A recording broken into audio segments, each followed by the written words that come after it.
샬롬, 이동춘 목사입니다. 오늘도 여러분의 삶이 주님의 평안으로 가득하시길 기원하며 하나님의 말씀을 나누겠습니다. 오늘 주시는 말씀은 히브리서 12장 1절에서 3절의 말씀입니다. 이러므로 우리에게 구름같이 둘러싼 허다한 증인들이 있으니 모든 무거운 것과 얽매이기 쉬운 죄를 벗어버리고 인내로서 우리 앞에 당한 경주를 하며 믿음의 주요 또 온전하게 하시는 이인 예수를 바라보자. 그는 그 앞에 있는 기쁨을 위하여 십자가를 참으사 부끄러움을 개의치 아니하시더니 하나님 보좌 우편에 앉으셨느니라. 너희가 피곤하여 낙심하지 않기 위하여 죄인들이 이같이 자기에게 거역한 일을 참으신 일을 생각하라. 아멘. 히브리서 12장 1절에서부터 3절 말씀을 본문으로 한 방향으로의 오랜 순종이라는 제목으로 말씀을 나누도록 하겠습니다. 니체는 신을 죽인 철학자로 알려져 있습니다. 그래서 니체는 설교 강당과 신학교 강의실에서 성토의 대상입니다. 심지어 적그리스도 수준의 악담을 듣고 있지요. 그런데 니체만큼 그 당시 기독교의 부패와 타락에 대해 아파하고 그 문제의 본질을 깊이 이해한 사람이 있을까요? 니체가 죽인 신은 부패하고 타락한 종교인들이 믿던 신이었습니다. 이들에 의해 부패되는 기독교와 교회를 살리기 위해서는 특단의 조치가 필요했는데 그것이 그들의 신을 죽이는 것이었습니다. 그렇게 저는 오히려 그의 행위에 드리워진 하나님의 역사를 봅니다. 이러한 니체가 그의 책 선악을 넘어서에 이런 글을 썼습니다. 지상과 천상을 통틀어 절대적인 사실은 한 방향으로의 오랜 순종이 있어야만 하며 그때에만 인생을 살만한 가치 있게 해주는 결과가 있게 마련이고 또 언제나 그래왔다는 것이다. 그의 이 글을 대하는 순간 하는 감탄이 절로 나왔습니다. 그의 통찰에 전적으로 동감했기 때문입니다. 한 방향으로의 오랜 순종, 이것이 가치 있는 결과를 가져온다는 사실을 깨달은 바가 있어서입니다. 그렇습니다. 니체의 통찰대로 이것은 천상과 지상, 지상과 천상을 통틀어 절대적인 사실입니다. 오히려 천상인 하나님의 나라를 추구하는 그리스도인인 우리 예수님의 재림을 기다리며 가라진 악으로부터의 모진 위협을 견뎌내고 있는 우리에게는 더욱더 절대적인 사실입니다.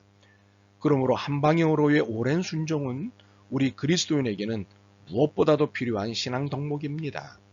그래서 오늘은 이 순종의 의미를 좀 더 구체적으로 살펴보려고 합니다.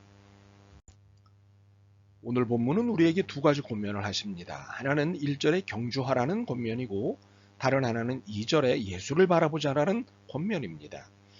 이 두 권면은 우리가 놓쳐서는 안 되는 우리의 정체성 중 두 가지 정체성을 말씀하고 있습니다. 순례자와 제자입니다. 경주하라는 순례자의 정체성을 말씀하는 것이고 예수를 바라보자는 제자의 정체성을 말씀합니다. 그리스도인인 우리는 예수님의 제자입니다. 제자는 선생님을 본받고 따르는 자이죠. 모방자입니다. 그래서 예수님의 제자는 예수님을 바라보는 자입니다. 본받기 위해서 예수님을 바라보는 것이지요. 그리고 우리는 하나님 나라를 소망하며 우리 집인 하나님 나라를 향해 가는 순례자입니다. 이 땅이 아닌 하나님 나라의 집이 있기에 그 집을 향해 가는 순례자입니다. 그래서 믿음의 경주의 삶을 사는 것입니다. 이렇게 제자로서 사는 삶과 순례자로서 사는 삶은 한마디로 순종의 삶입니다. 자신의 욕망을 따르는 삶이 아니니 순종입니다. 주님의 기쁨과 뜻을 따르는 삶이니 순종입니다. 그렇기에 순종은 예수님을 본받고 따르는 제자의 제일 조건이요 하나님 나라를 향해 사는 순례자의 절대 조건입니다. 순종은 거룩한 조건입니다. 그렇다면 거룩한 조건으로서의 순종은 제자로서 순례자로서 어떤 태도여야 할까요? 첫 번째로 믿음의 길을 개척한 선배들의 응원을 힘입어 살아가는 것입니다. 1절에 우리에게 구름같이 둘러싼 허다한 증인들이 있으니 라는 말씀의 1차적인 의미는 믿음의 선배들의 여러와 같은 응원이 있음을 잊지 말라는 것입니다.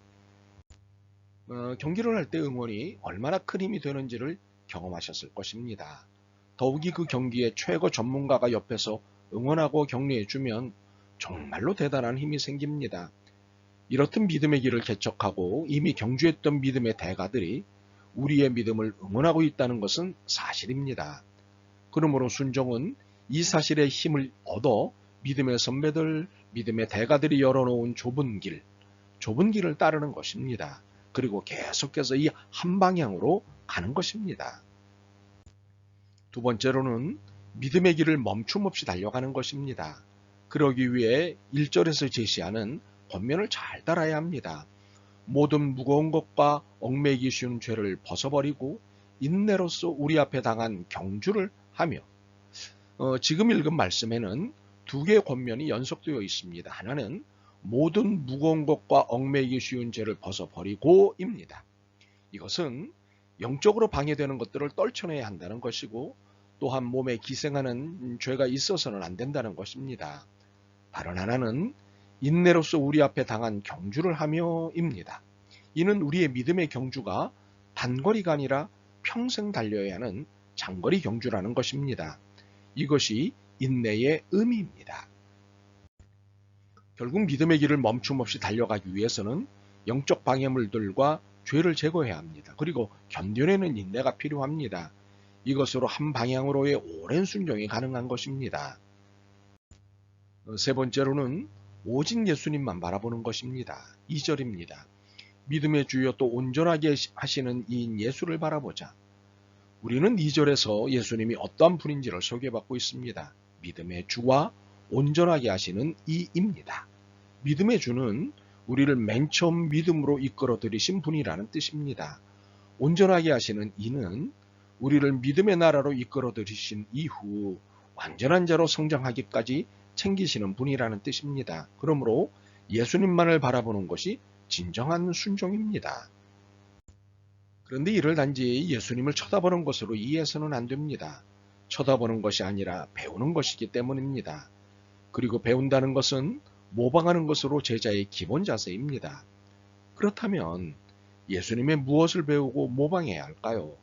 2절 하반절입니다. 그는 그 앞에 있는 기쁨을 위하여 십자가를 참으사 부끄러움을 개의치 아니하시더니 하나님 보좌 우편에 앉으셨느니라. 바로 십자가를 참으사 부끄러움을 개의치 않으신 것을 배우고 모방해야 합니다. 예수님이 경험하신 십자가는 고통스러운 죽음입니다. 인류 구원의 십자가였으니 그 고통은 상상하기 어렵습니다. 그렇지만 우리는 예수님의 그 십자가를 짊어지고 사는 것은 아닙니다. 그 십자가를 배우고 모방하는 것입니다. 그렇다면 우리의 십자가는 무엇일까요? 우리의 십자가는 1차적으로 모든 무거운 것과 얽매이기 쉬운 죄를 벗어버리는 것입니다. 영적으로 방해되는 것들을 떨쳐내고 몸에 기생하는 죄를 제거하는 일은 그 어떤 일보다 쉽지 않습니다. 이 영적 싸움이 얼마나 큰지 모두가 경험하고 계실 것입니다. 그러므로 이 일이 십자가입니다. 이 십자가를 지는 것이 순종입니다. 네 번째로는 긴 시간을 살 수 있는 지혜와 용기를 위해 늘 기도에 무릎을 꿇는 것입니다. 3절입니다. 너희가 피곤하여 낙심하지 않기 위하여 죄인들이 이같이 자기에게 거역한 일을 참으신 일을 생각하라. 3절에서 읽기가 쉽지 않은 것이 있습니다. 죄인들이 이같이 자기에게 거역한 일을 참으신 이일 것입니다. 이것은 예수님께서 대적하는 사람들, 적대 행위를 하는 사람들 모두를 다 참아내셨다는 뜻입니다. 오직 하나의 이유 때문에 참으셨던 것입니다. 인류 구원입니다. 2절에 그 앞에 있는 기쁨을 위하여에서 그 기쁨은 인류 구원의 기쁨이셨던 것입니다. 바로 이 기쁨을 위하여 모든 대적행위, 모든 수모를 다 견뎌내신 것입니다. 그런데 혹시 이 기쁨을 하나님 보좌 우편에 앉으시는 것으로 이해하지 않기를 바랍니다. 하나님 보좌 우편은 원래부터 예수님의 자리십니다. 그러니 이것 때문에 견디셨다는 것은 잘못된 이해입니다. 인류 구원이 기쁨이셨던 것입니다.